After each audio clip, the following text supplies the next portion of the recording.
Hola a todos, el día de hoy vamos a hablar sobre el desarrollo embrionario del aparato genital, periodo diferenciado.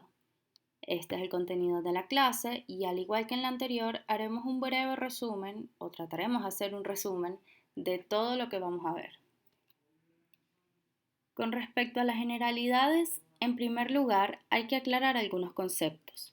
Cuando hablamos de sexo y género, que no es lo mismo, el primero puede referirse al sexo cromosómico, que es dado por, valga la redundancia, tener el cromosoma Y o X, el sexo gonadal, determinado por la glándula encargada de producir los gametos, y el anatómico, dependiendo de los genitales externos e internos que presenta la persona.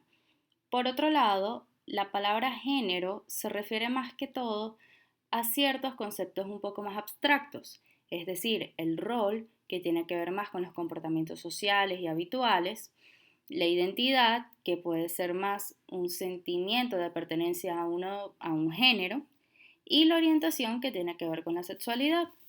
En la clase de hoy solo hablaremos de la diferenciación sexual, es decir, que nos quedaremos con lo primero que se mencionó. Y para empezar hay que saber que el tener dos cromosomas XX promueve la diferenciación de los ovarios, mientras que el XY la de los testículos. Y entonces se preguntarán qué es lo que tiene de especial, qué hace este gran cambio. Pues en el brazo corto del cromosoma Y está presente el gen SRY, el cual codifica al factor de determinación testicular, que promueve la transcripción de varios elementos ubicados en otros cromosomas, la mayoría son cromosomas autosómicos, y entre esos, uno de los elementos que activa es SOX9. De ahí en adelante comienza una cascada de activación de diversos factores, hormonas, que a lo largo de la clase vamos a ir viendo y que tienen como objetivo la diferenciación de las gónadas principalmente. Entonces, recordando cómo se ve el embrión en la semana 5 de desarrollo embrionario, con las crestas gonadales, las cuales están siendo invadidas por las células germinales, podemos diferenciar a los conductos mesonéfricos y paramesonéfricos. En los individuos con cromosomas XY, por acción del factor fibroblástico de crecimiento 9, el conducto mesonéfrico es atraído hacia las crestas gonadales, es decir, actúa como un factor quimiotático, mientras que en los individuos con cromosoma XX, debido a la ausencia del gen SRY, el gen WUN4 podrá codificar su proteína y esta no va a ser inhibida por el FGF9. Entonces, lo que hace es promover el desarrollo de los cordones corticales secundarios luego del cuarto mes y ellos se disgregan formando folículos primordiales de los cuales hablaremos dentro de un rato. Entonces, al volverlos a comparar, podemos observar que en los XY ocurre una degeneración de los cordones a nivel cortical, es decir, la corteza involuciona, mientras que en los individuos XX la médula es la que involuciona. ¿Cómo van a quedar constituidas las gónadas? Bueno, en primer lugar, en un individuo XY, observamos que lo que es la cápsula fibrosa se vuelve más gruesa y pasa a llamarse túnica albuginea, lo cual es un rasgo distintivo de la formación de los testículos.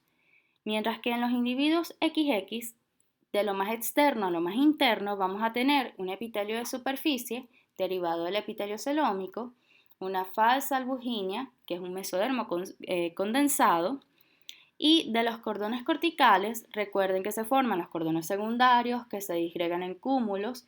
Ellos forman los folículos primordiales y estos van a estar constituidos por la ovogonia, que es la célula germinal primordial, esas que emigraron en la primera semana del desarrollo embrionario, y ellas van a estar rodeadas de una capa de células aplanadas.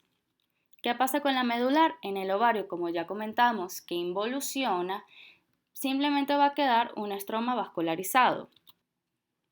Mientras que en los individuos XY, por acción del factor de determinación testicular, los cordones sexuales primarios proliferan hacia la medular formando una red de túbulos, que aquellos que se encuentran cercanos a la cortical degeneran y pierden contacto con lo que son las células del epitelio de superficie.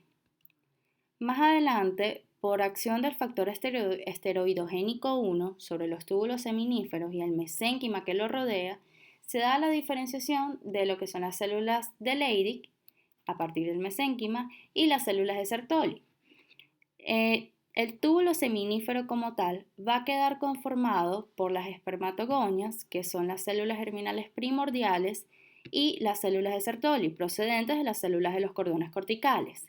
Y rodeando estos túbulos van a estar las células de Leydig.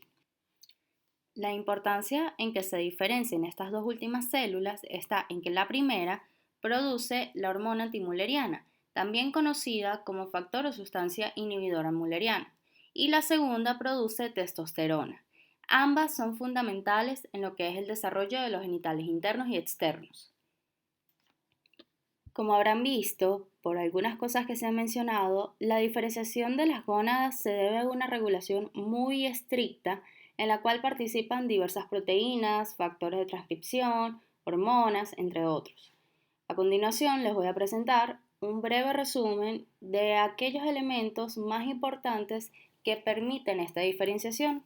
Entonces, partiendo de lo que son las gónadas indiferenciadas, tenemos dos vías de desarrollo dependiendo de la presencia del cromosoma Y, el cual posee el gen SRY que sintetiza el factor determinante testicular, el cual promueve la síntesis de SOX9, que se encuentra en un cromosoma autosómico, específicamente en el número 17. Él va a actuar en regiones promotoras para la síntesis de FGF9 y del factor esteroidogénico 1. Si recuerdan un poco, como acabamos de ver, el primero va a promover lo que es el desarrollo de las crestas gonadales, mientras que el segundo la diferenciación de las células de Sertoli y de Leydig, al igual que promueve la síntesis del producto de cada una. La testosterona promueve el desarrollo de los conductos mesonéfricos y al convertirse en dihidrotestosterona, que digamos que es una forma más activa de ella, por la acción de la enzima al 5-alfa reductasa, interviene en el desarrollo de la próstata y los genitales externos. Por otro lado, SOX9 también participa en promover la síntesis de la hormona antimülleriana, cuya actividad es muy importante para que se dé esta diferenciación entre el desarrollo de testículos y ovarios, al igual que de genitales internos, puesto que ella lo que hace es involucionar a los conductos paramesonéfricos o de Müller. ¿Cómo funciona la regulación en individuos XX? Similar a su contraparte, en el brazo corto del cromosoma X se encuentra el gen DAX1, cuya proteína que produce inhibe la acción de SOX9. Recuerden que aquellas proteínas codificadas en cromosomas autosómicos van a estar presentes en ambos individuos. Acá en el esquema las tengo representadas dentro de un cuadro negro. WUN4 entra dentro de este grupo y su actividad consiste básicamente en inhibir la acción de SOX9. Se cree que su producto también estimula lo que es DAX1 e interviene en lo que es la diferenciación de las crestas gonadales hacia lo que son los ovarios mediante cascadas de señalización que todavía están en estudios. ¿Qué pasa en el caso de los hombres? Ya que, por lo que les estoy comentando, WUN4 debería estar presente en ellos. Bueno, básicamente porque SOX9 se produce en mayor cantidad, ya que es estimulado por el factor determinante testicular y también se sintetiza FGF9 en muchísima más cantidad, se va a inhibir lo que puede hacer la acción de WUN4. Por ende, se va a dar toda la vía de desarrollo hacia lo que son las gónadas masculinas. Entonces, a modo de resumen, ¿qué ocurre en el hombre? Como pueden ver, el desarrollo de las gónadas masculinas es un proceso activo donde intervienen diversos genes y proteínas que luego, con la producción de hormonas por parte del testículo, permite el desarrollo de los genitales internos y externos. En él va a haber una regresión activa de los conductos de Müller y un desarrollo activo de los conductos de Wolff. Mientras que en la mujer se da un proceso pasivo donde se desarrolla e involucionan estructuras ante la ausencia de ciertos factores. Por ende, también el desarrollo es un poco más lento, la diferencia es de unos días, no pasa de las semanas, y se cree que los estrógenos maternos tienen cierta influencia en el desarrollo de estructuras, principalmente en los genitales externos. Sin embargo, sigue siendo un poco controversial el rol que tengan los estrógenos maternos. Con respecto al desarrollo de genitales internos, como acabamos de ver, por acción de la testosterona, los conductos mesonéfricos progresan y por acción de la hormona antimülleriana, los paramesonéfricos involucionan. Entonces, en la estructura se observan los túbulos mesonéfricos en degeneración. Por otro lado, esta parte de acá, llamada túbulos epigenitales, contactan con los cordones de la red de testis, también llamada red de Haller, y constituyen los conductos eferentes. Más abajo, los túbulos excretores se llaman túbulos paragenitales. Ellos no se unen con los cordones de la red de testis y sus vestigios se conocen como paradídimo. Justo por debajo del sitio de entrada de los conductillos eferentes, los conductos mesonéfricos se elongan y desarrollan circunvoluciones para formar el epidídimo, que podemos observar en esta imagen. Toda esta región del conducto de Wolff hasta la inserción de la vesícula seminal desarrolla una capa muscular gruesa y pasa a llamarse conducto deferente, y posterior a la vesícula se llama conducto eyaculador. En la mujer ocurre lo contrario y podemos observar que el conducto de Müller se divide en tres áreas. Entonces, una área craneal que desemboca en la cavidad celómica, una horizontal que cruza sobre el conducto de Wolff y una caudal que se fusiona con su contraparte, llamándose ahora primordio útero-vaginal, ya que da origen al tercio superior de la vagina, al igual que al cuerpo y cuello uterino. Entonces, cuando contacta el seno urogenital, que se representa en la imagen de color amarillo, surgen dos evaginaciones sólidas a partir de la porción pélvica del seno, que se denominan bulbos senovaginales. Poco a poco van a dar origen a una placa sólida llamada placa vaginal y si la vemos desde un corte sagital, podemos observar cómo se va diferenciando también de la uretra. Entonces, la proliferación continúa en el extremo craneal de la placa, incrementando la distancia entre el útero y el seno urogenital. Para el final del quinto mes, la evaginación vaginal estaría completamente canalizada y permanece separada del seno urogenital por una delgada placa de tejido llamada himen. Entonces, como vemos, no solo por los colores, sino por lo que acabamos de describir, la vagina tiene un doble origen. El tercio proximal proviene de lo que es el primordio útero vaginal y está conformado por los fondos de sacos vaginales que tienen una forma en ala de mariposa y poseen un epitelio de revestimiento de origen mesodérmico, es decir, es celómico, mientras que los dos tercios inferiores provienen de la placa vaginal y poseen un epitelio de origen endodérmico. Con respecto a la cavidad uterina, el epitelio es de origen celómico y lo que es el estroma, miometrio y mesotelio, ellos derivan del mesénquima que rodea el conducto de Müller. Es importante mencionar que en la mujer pueden existir remanentes del conducto de Wolff, que si bien no tienen utilidad, de ellos pueden derivar patologías. El epóforo, por ejemplo, se ubica a nivel del mesovario, como señala la flecha, tiene forma de apéndice vesicular y sería el equivalente a los conductillos eferentes y epidídimo.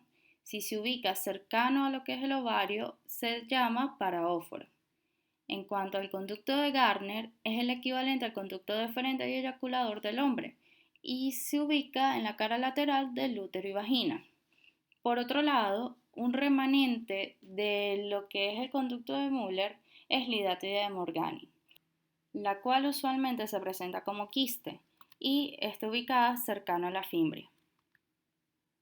Entonces, luego de lo que es el desarrollo del útero, la vagina, ¿cómo queda constituida la pelvis femenina? Si vemos distintos cortes, podemos ir observando que a medida que se van acercando los conductos paramesonéfricos y ellos se van fusionando, se da un pliegue o repliegue, mejor dicho, que es el ligamento ancho del útero. Él va a delimitar lo que es el fondo del saco recto uterino y el vesicuterino. Antes de continuar con las glándulas anexas, capaz se pregunten qué ocurre con el seno urogenital en los hombres, ya que a diferencia de la mujer, no va a crecer la placa vaginal que va a dar origen a los dos tercios inferiores de la vagina. En ellos, como podemos ver, El seno urogenital se conoce en tres áreas: una vesical que da origen a la vejiga, una pélvica que es un poco más estrecha donde se inserta el conducto mesonéfrico y una fálica que es la más distal. Vemos que a medida que se desarrollan los genitales internos y las glándulas anexas, se delimita por consecuencia distintas regiones de la uretra, siendo así la porción pélvica lo que daría origen a la uretra prostática y membranosa y la porción fálica a la uretra esponjosa o peneana, la cual experimenta una reacción ventral a medida que el tubérculo genital crece. Entonces, yendo al tema, ¿cuáles son las glándulas anexas que se desarrollan? En primer lugar, las glándulas seminales se originan del crecimiento lateral de la parte caudal del conducto mesonéfrico, como podemos observar en la primera imagen. Por acción de las hormonas masculinas, el mesénquima que rodea la región pélvica del seno urogenital promueve el crecimiento del endodermo en esa área para formar lo que es la próstata, justo por debajo de la vejiga.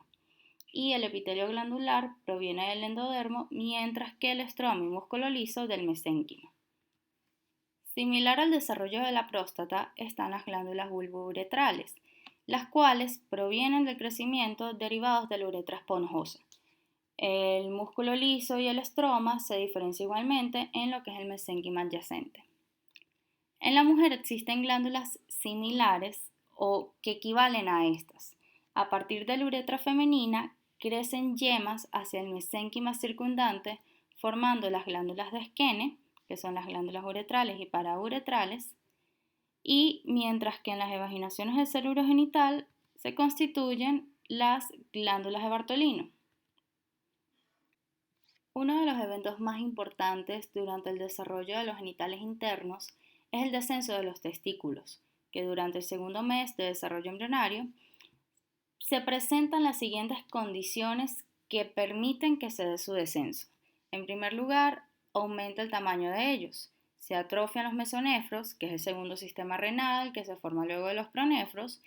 Hay una regresión de lo que es el ligamento suspensorio por acción de los andrógenos y el ligamento inguinal pasa a ser el gubernáculo. Esto causa un leve desplazamiento que no es significativo, pero permite lo que es el inicio del descenso intraabdominal, que como consecuencia del desarrollo de la columna vertebral y las paredes abdominopélvicas, se da el descenso de los testículos aproximadamente en la semana 12, es decir, el tercer mes. A esta altura se ubica a nivel inguinal y se observa que aparece una nueva estructura llamada proceso vaginal, el cual consiste en una evaginación del peritoneo de la cavidad abdominal acompañado de los músculos abdominales a cada lado de la línea media, como podemos ver en la foto, y que penetra en la pared ventral, siguiendo el curso del gubernáculo hasta las protuberancias escrotales. Durante el sexto y séptimo mes se da el paso del testículo a través del anillo inguinal. Se cree que los factores que permiten el descenso es el aumento de la presión intraabdominal por el desarrollo de los órganos abdominales, la testosterona y el gubernáculo, el cual actúa como guía. Es muy importante también que se fijen cómo el testículo desciende por detrás del proceso vaginal. Es decir, este se dispone a modo de delantal sobre el gubernáculo. Finalizando el séptimo mes y comenzando el octavo, se puede ubicar en algunos casos el testículo a nivel escrotal y se comienza a cerrar el anillo inguinal, obliterando parte del proceso vaginal. Esto solo ocurre cuando el testículo llega al escroto. Los tiempos pueden variar dependiendo si hay un retraso en el descenso o no, incluso puede alcanzar su posición final posterior al nacimiento. Antes de explicar esta lámina, hay que aclarar que lo que está del lado derecho sería la parte ventral y lo del lado izquierdo la parte dorsal, es decir, está al revés de la imagen de la lámina anterior. Entonces, ¿cómo queda constituido lo que es el testículo, el escroto, todo lo que lo rodea? En primer lugar, de adentro hacia afuera, podemos observar en la imagen que está el testículo de color naranja. Luego, lo que es la túnica vaginal, la cara que contacta el testículo propiamente dicho es la hoja visceral de esta túnica. mientras que aquella que no lo contacta es la hoja parietal. Luego tenemos la fase espermática interna, que es una continuación de la fase transversal. Después está la fase del músculo cremastérico con el músculo, que es una continuación del transverso abdominal, y la fase espermática externa es una continuación del músculo externo oblicuo abdominal. De último estaría la piel del escroto. Con respecto al descenso de los ovarios, es similar al descenso intraabdominal de los testículos. Sin embargo, hay que tener en cuenta que hay dos estructuras importantes que vimos en la clase de los genitales indiferenciados. En primer lugar, está el ligamento suspensor o diafragmático, y en segundo lugar, lo que es el ligamento inguinal, que tiene una parte superior y una parte inferior. Entonces, ¿qué es lo que ocurre? Bueno, en primer lugar, recuerden que hay muchos eventos ocurriendo al mismo tiempo. Crece la pared abdominal, se da la fusión de los conductos de Müller, se forma el ligamento ancho, es decir, por consecuencia, el ovario va a cambiar de posición. Y como podemos observar en la segunda imagen de la progresión, el gubernáculo se ancla en el cuerpo superior del útero y por ende no progresa el descenso como ocurre en el testículo. Así es como las tres estructuras que habíamos señalado en un inicio van a cambiar.